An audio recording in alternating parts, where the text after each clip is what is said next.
आप देख रहे हैं यूट्यूब चैनल अद्भुत शब्दवान। प्रिय भक्तों, आपका इस चैनल में एक बार फिर से स्वागत और हार्दिक अभिनंदन है। दोस्तों, वीडियो पर चलने से पहले मैं आपसे एक निवेदन करूंगा।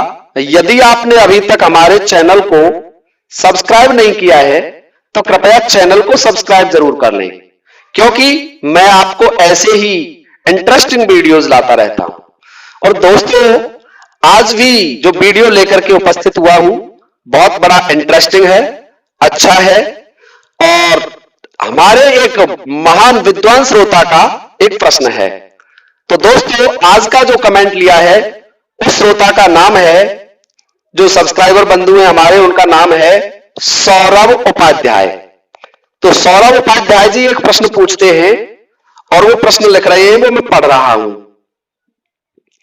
7 हाथ और 3 पैर, 7 हाथ और 3 पैर हैं, देखो नार बिचारी के, लंबी पूंछ और शीश गधा को,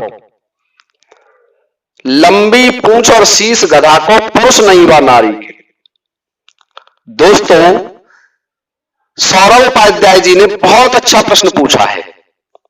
दोस्तों, बहुत शानदार पहेली है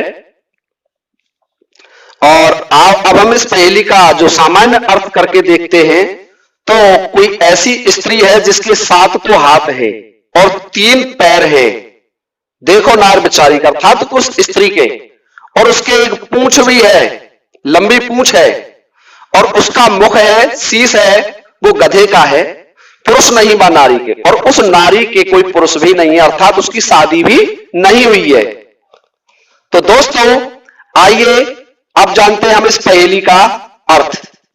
तो दोस्तों, आइए अब चलते हैं हम सीधे पहेली के उत्तर पर। तो भाई उपाध्याय जी, यदि आप हमारा वीडियो देख रहे हैं तो ध्यान से सुनिए। आपका जो प्रश्न है वो कई पुराणों में और शास्त्रों में वर्णित है। जो रचना से संबंधित पुराण हैं उन सभी पुराणों में इसका उत्तर आपको मिल जाएगा। जैसे मार्कंड पुराण है, नारद पुराण है, मत्स्य पुराण है, कूरम पुराण है और शिव पुराण है। इन सभी पुराणों में इसका आंसर आपको मिलेगा।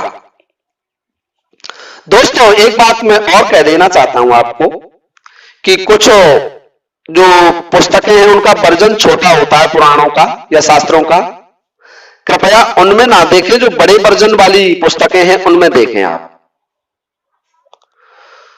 दोस्तों, विशेषकर यह प्रश्न ज्योतिष शास्त्र में अपना स्थान रखता है। जो ज्योतिष शास्त्री हैं हमारे इस चैनल पर वो तो इसको समझ गए होंगे, परंतु फिर भी मैं हमारे जो अन्य सब्सक्राइबर बंधु हैं उनके ज्ञान वर्धन के लिए इसका अर्थ स्पष्ट कर रहा। तो दोस्तों, भगवान सूर्यदेव की पत्नी थी संज्ञा। जब संज्ञा उनसे रुष्ट होकर के चली जाती है तो संज्ञा की छाया उनके साथ रहने लगती है। दोस्तों, छाया के गर्भ से शनिदेव, तृप्ति का जन्म हुआ और जब एक समय देव और दानवों में युद्ध चल रहा था, देवता हार रहे थे, तो उनके विनाश के लिए देवी छाया के गर्भ से एक कन्या का जन्म हुआ। उस कन्या के 7 हाथ थे और 3 पैर थे, रूप काला था, दांत लंबे थे और बहुत भयंकर विकराल रूप वाली थी, जिसका मुख गधे का था और एक लंबी पूंछ भी थी, और उस पुत्री का नाम था भद्रा। जी हां दोस्तों, उसका नाम मैं आपको बता रहा हूं, क्या नाम था? भद्रा। और वो किनकी पुत्री थी? भगवान सूर्यदेव और उनकी पत्नी छाया। दोस्तों, संज्ञा के 7 तो हाथ थे, 3 पैर थे, शीश गधे का था और लंबी पूंछ थी, बहुत ही क्रूर और विकराल थी। कुछ समय बाद जब वो पुत्री विवाह योग्य हो जाती है तो भगवान सूर्यदेव को उनके विवाह की चिंता सताने लगी और दोस्तों, उन्होंने अपनी उस पुत्री भद्रा का स्वयंवर आयोजित किया। भाई उपाध्याय जी, आप सुन रहे हैं तो हमें कमेंट जरूर करिएगा। दोस्तों, उस स्वयंवर में सभी देव, दानव, यक्ष, गंधर्व, किन्नर सभी उपस्थित होते हैं भगवान सूर्यदेव की पुत्री का परण करने के लिए। परंतु जब उन्होंने उस पुत्री का स्वरूप देखा तो सभी ने उनसे शादी करने की मना कर दी। जी हां दोस्तों, किसी भी देवता, दानव, मानव तो वहां जा ही नहीं सकते थे। किन्नर, यक्ष, गंधर्व सभी ने उस पुत्री को लेने से इनकार कर दिया। जब भद्रा ने यह देखा तो वो क्रोधित हो गई और उन्होंने जो उनके ब्याह की तैयारियां हो रही थी उस सब में बाधा पहुंचा करके, उखाड़ के, ध्वस्त करके फेंक दिया। दोस्तों, इस पर भगवान सूर्यदेव बड़े चिंतित हुए और इस समस्या के समाधान के लिए वो स्वयं ब्रह्मदेव के पास आए और ब्रह्मदेव से पूछने लगे, हे प्रभु, मेरी इस पुत्री का क्या होगा? तो इस पर स्वयं ब्रह्मदेव ने उन्हें काल गणना में स्थान दिया।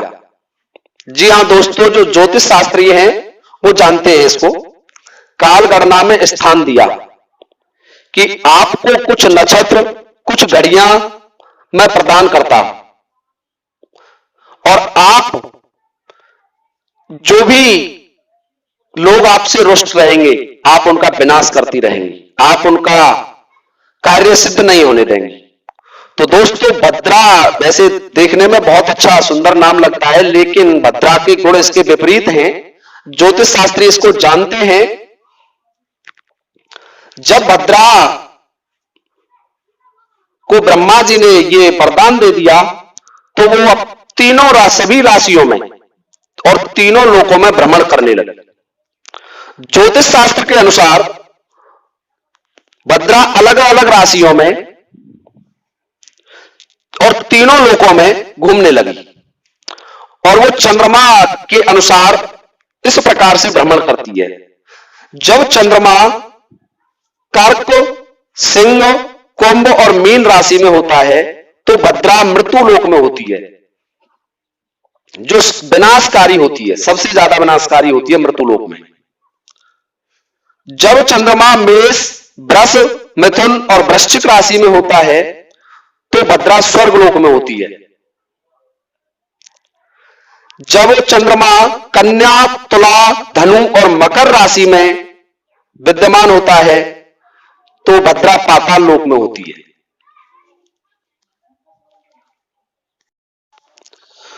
तो भद्रा इस तरीके से मृत्यु लोक में शुभ और अशुभ कार्यों में बाधा होती है।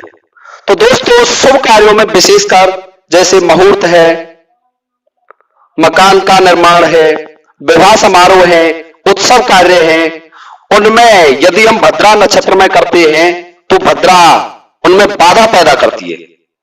और कुछ कार्य जैसे केस लड़ना, शत्रु का नाश करना, मुकदमा लड़ना और राजनीतिक कार्य और वाहन खरीदना, यदि इन कार्यों को हम भद्रा नक्षत्र में करते हैं तो भद्रा शुभ मानी जाती है। दोस्तों, यदि भद्रा के समय कोई अति आवश्यक कार्य करना हो, अर्थात जब कार्य करने की बहुत ही जरूरी हो, आवश्यकता हो, तो भद्रा की प्रारंभ की 5 घड़ी जो भद्रा का मुख होती है अवश्य त्याग देनी चाहिए।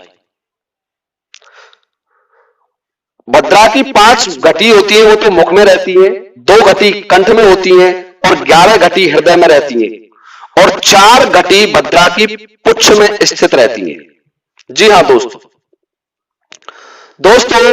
जब भद्रा मुख में होती है तो सर्वनाश हो जाता है, जब कंठ में होती है तो धन का नाश हो जाता है और जब हृदय में होती है तो प्राण नाश हो जाता है। जी हां दोस्तों, और यदि भद्रा पुच्छ में स्थित होती है तो मंगलकारी होती है। तो दोस्तों, इस तरीके से भद्रा है जो मृत्यु लोक में शुभ और अशुभ कार्यों को प्रभावित करती रहती है। ये उसे ब्रह्मा का वरदान था। जी हां दोस्तों, तो दोस्तों, जो भाई उपाध्याय जी की जानकारी थी उसको मैंने आपको दे दिया है कि जो उपाध्याय जी ने पहेली पूछी है उसका अर्थ क्या है। अर्थात वह नारी भद्रा है जिसके 7 तो हाथ हैं 3 पैर हैं, गधे का शीश है और लंबी पूंछ है, काला वर्ण, केस लंबे लंबे और विकराल रूपधारी है। और कोई भी देवी देवता, यक्ष, गंधर्व, किन्नर उससे विवाह करने को राजी नहीं हुआ, इसलिए वे बिना पुरुष की नारी है, अर्थात विवाहहीन नारी है। तो दोस्तों, यदि आपको हमारा वीडियो अच्छा लगा हो तो कमेंट जरूर करिएगा, और जो भाई ज्योतिष शास्त्री हैं वो भी हमें कमेंट करके बताएं कि क्या ये प्रश्न हमने सही बताया है, क्योंकि मैं ज्योतिष का ज्ञान नहीं रखता।